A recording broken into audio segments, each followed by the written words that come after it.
What's going on, everybody? Welcome to another episode of the show. Today, sitting with me is Jay Whitney. He is the CMO over at FoodStory Brands. Jay, how you doing? Awesome. I am so excited to be here. Thank you for having us on and allowing us to share our story. No, I'm pumped. I know we got a little excited before recording. Uh, Shooting the shit a little bit about the marketing industry and what's happening, and I'm so excited to dive into your experience, what you're doing with Food Story Brands, particularly Fresh Cravings. But before we do that, I do want to pass the mic to you to really set the stage for our listeners on, who you are and how you got into marketing. Awesome. I would love to do that. Yeah. So I stepped into market. I was a college basketball athlete and got an internship right out of college in sports marketing, which I didn't even know existed. And honestly, my career journey started there with NFL. We were the agency that brought the Carolina Panthers to Charlotte, North Carolina many years ago. From there, I worked at Coca Cola for 6 years, running their official soft drink of NASCAR platform and Coke Racing family. Went into Olympics marketing with Bank of America. I've done television with Lazy Town Entertainment, which is an international kids TV show. And honestly, that's really where my obsession with food and beverage marketing really took hold. And I'm just blessed today to be at Food Story, which is kind of for my career anyway. It's a utopia of what I love to do. I love it, and it's one of those things, right? As you bounce around, and then you find kind of that place that is, home, for lack of a better word, where you're like, okay, this is where I can really do a lot. I can play around, and I can help some great companies grow. And I want to talk a little bit about one of the brands that you are really helping explode right now, and that is Fresh Cravings. So talk to me, give me the lay down of the company, the product for anyone who's never heard of it before. Sure.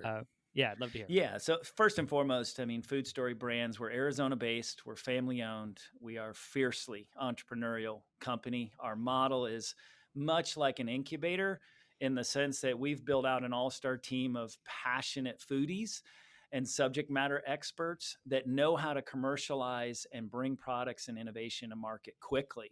And that's the big point of difference. There's big CPG food and they're bureaucracy and it's slow and it's methodical. We've got the ability to shoot gaps and meet consumers' needs and disrupt categories with really great white space innovation. Fresh Cravings is a perfect sort of case study of that. And so I'm excited to share with you today about how we've scaled that brand. And I want to talk about that because one of the things, um, you talk about being fiercely entrepreneurial, and part of that really ties to innovation. I think all entrepreneurs are innovators, and I also don't think it has to be like change the world innovation. Sometimes it's like, hey, we put the ingredients on the front of the package instead of the back, like what RX Bar did, for instance. And one of Right. the things that I think you all are doing, which is, it really is innovative when you look at the size of the space, but is creating a product that you said, no, it's going to go in fresh produce. So talk to me a little bit about that decision, to move to the outside of the grocery store versus being in the middle aisles. Sure, and it's relevant background on salsa as a business in America is a 1.7 billion dollar business, and it grew at 20% last year. And what's remarkable about that is guacamole or hummus or other perishable dips don't necessarily have 1.3 billion dollars worth of salsa enthusiasts that we can source from and convert to fresh. And so you have that, and then you have the incredible, what we consider to be one of the most important things, which is authenticity. And really, we like to tell food stories, right? So we're trying to figure out in salsa, what's the origins of salsa? Well, it's fresh, it's homemade, it's cut vegetable, it's cut pepper, it's got the efficacy and crunch of vegetables versus candidly what's over in the chip aisle, which is a cooked salsa and lasts for 12 months. So it's perishable. It's got shelf life, but you want it that way because that's going to be the more authentic recipe. And produce, we've been very deliberate about from day one. We could have scaled our brand a lot faster had we been more agnostic to categories. and salsa's sold in 5 departments in the grocery store today. We deliberately have always stayed in produce to align with the authenticity and the mission of the brand. I love that because, like you talked about it, right? It is produce, it's vegetables, and if you go back to the root of the experience, if I was sitting, you know, at someone's house 30 miles outside of Guadalajara and their abuela was making salsa, it wouldn't come in a glass jar that was good for a year. So, Right. like, and we all crave, and I'm going to say we all. It's I think the Mind Your Marketing fam who's listening to this will agree is we all crave those authentic experiences and products that aren't just another like, oh yeah, I've had a version of that before. Oh, I've tried that before. We want experiences, and I think food is such a great you know sector really to look at when we those experiences that make you say wow, and that gets you to say, okay, this isn't only the choice or a choice. Sorry, the next time I go to the grocery store, it's the choice. That is the product I want. Um, Now, the challenge in that I see, and I'm interested to hear what you do here, is getting people to try the product, getting people to break from their allegiance, to to a product that maybe isn't as fresh, for instance. So, how do you all approach that? What have been some of the methods so far to get people kind of in the family, so to speak? Yeah, and you brought up a great point. I mean, a lot of this, when you're talking about salsa, it is ubiquitous. It is almost at a level of commodity based category. And one thing that we have found to be true is that to create real share of voice, we need to be a 21st century brand, and salsa needed that, and particularly fresh salsa.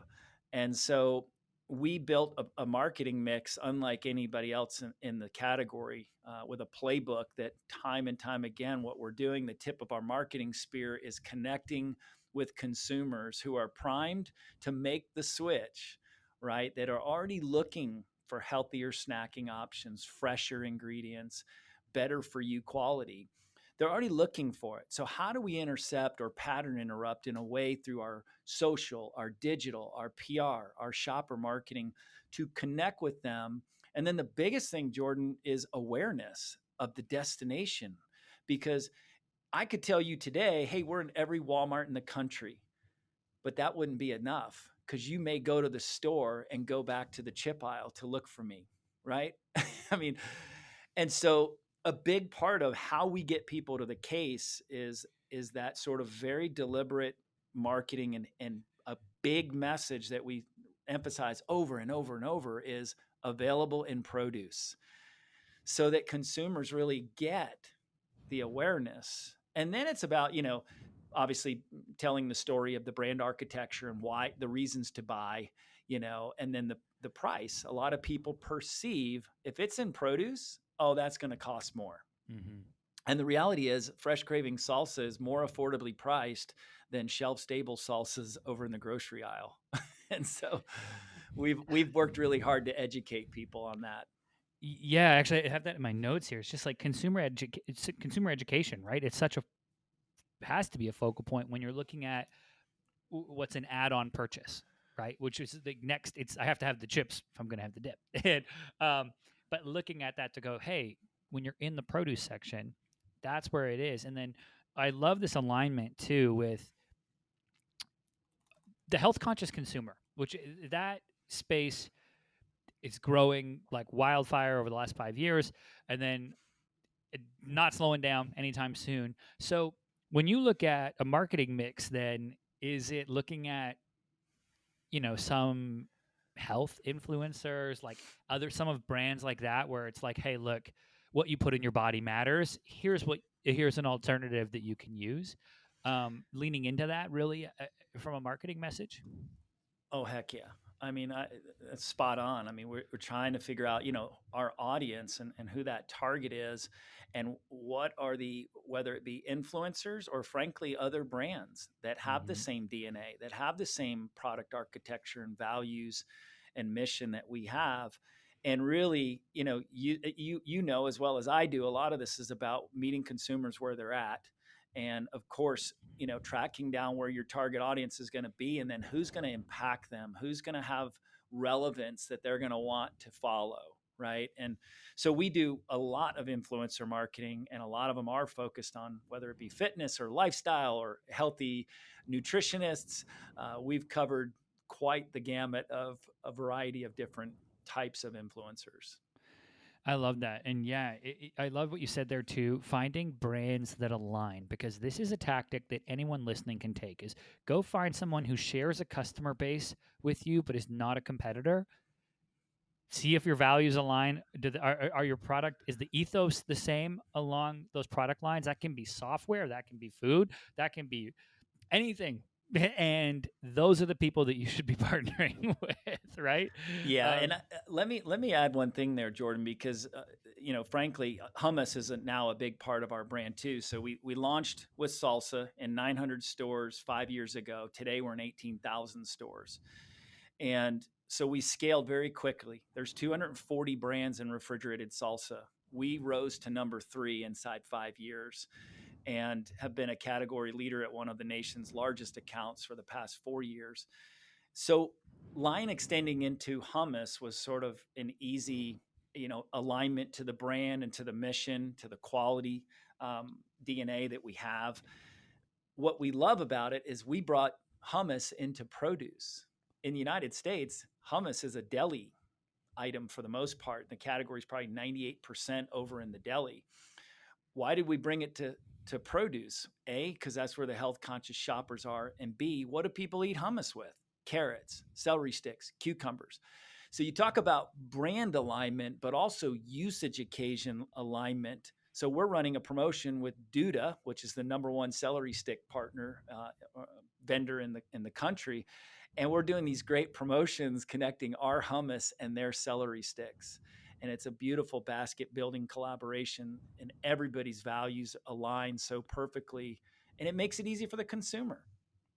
I love that, right? Like making it easy for the consumer, having that alignment across products. Also, like when you educate the customer and you commit to that, it becomes a no-brainer. Okay, comparable price, the comps are the same, and I can get something that has fresh vegetables in it. Like 9 out of 10 people, once they're given that information, are going to be like, "Oh yeah, I'll pick that one," Exactly. right? Yeah. So, That's yeah, right. now it's just a battle of getting that information out to as many people as possible, and it's also that rising tide, raises all ships in regards to people in America are just becoming more health conscious, and that's something that I think to promote that wave and just continue that, like what you put in your body matters. You Yeah. know. Yeah, I love it's this is near and dear to our heart as a family-owned brand is, how are we promoting in the midst of today's climate, today's pandemic situation and the fallout of that. And we actually came into 2021 with a mission to sell our values as a brand versus our products. And so we committed $250,000 out of our marketing budget that we normally would have just spent on ourselves trying to sell people salsa, and we decided let's just repurpose those dollars and give them back to community heroes, so grassroots nonprofits across the United States. So we're doing $250,000, 50 nonprofits. I hired a videographer. Our brand is now making episodes, filming these people's stories. And you want to talk about inspiring and connecting to people's hearts and emotional, building brand love, is we're doing that by telling these stories and launching that on our social platforms every Thursday. And it has been such a tidal wave of positivity, man, and blessings going out and coming in, and doing the right thing is the right thing. And so celebrate the good is our campaign this year, that is really sort of our North Star of being a servant leader in this business and in this category. I love it. And to your point, there is not just talking the talk, but walking the walk as a brand, and looking at what are those values, right? And then if we think too with salsa, and we think to the moments, it's communal experience, right? Parties coming together, July 4th barbecue, but you have real questions going on. We have this question going on I live with my girlfriend and we're talking about, hey, we want the family to eat healthy together and make some healthier like just choices on the regular. How do we do that? And we came to the, well, we have to lead by example. Right. So now when we find a product like this, it's the choice for us. And that's something that we can introduce to a whole family. And that spurs that interaction over and over and over again, right? And I think that there's just real power in connecting with people like that. And I'm happy you guys are doing that. Yeah. Yeah, it's a big part of our DNA is to, really put our values out front and let that lead us. And we can sell the products later. If people connect with our values, then sure, the conversation about buying salsa is much different, much easier. Yeah, and it's one of those things like listeners, if you think about this and you're going like, okay, salsa, how does that apply to my brand? Think about any time you've went to a hotel or anywhere and someone's gone above and beyond. It could be IHOP and someone's gone above and beyond to help you. You walk out of that and you don't go, oh, Jeremy from IHOP was really nice to me. You think, man, I love going to IHOP. They're nice there. And it's just replicating that experience for people, right? And being Yeah, able to do that. And I love that. Telling those stories that it's really and we talked about this a little bit before offline, but really putting yourself out there to take some swings with content and tell some stories that really step above the noise, right? And step above uh, national insert whatever day. And I love that you're doing that with those stories. Hiring the videographer, it's something that a lot of brands I think could learn from. yeah, and you and I had a chance to connect with Cave Social and what your mission is, and storytelling, and it's the same for us. It is a sea of sameness out there in our category, in food in particular, to really just kind of follow the line of the national whatever day, as you said. And we wanted to find a different way to connect with people and break through the noise and really do something that had an emotional um, reaction and connection for people. I love it, and I think that's how consumers will tie back, um, will come back, and be repeat purchasers, and really it facilitates that loyalty. Jay, before I let you go, let people know where can they learn about Fresh Cravings online, your social accounts, connect, get the product, etc., and also where can people connect with you online? Absolutely. So freshcravings.com is our website. Our most of our social handles on Facebook and Instagram you'll find under at Fresh Cravings Salsa. And for me personally, you can email me directly at j.whitney@foodstorybrands.com. Amazing. And I will put links to all of those in the show notes. So go check that out. Next time you're shopping for chips, head over to that produce aisle. Get yourself some Fresh Cravings. You will not be disappointed. Jay, thanks again for coming on. Thank you. It's been great. All right, everybody. That's it for this episode. As always, I'm your host, Jordan Shelton, and I'll catch you next time.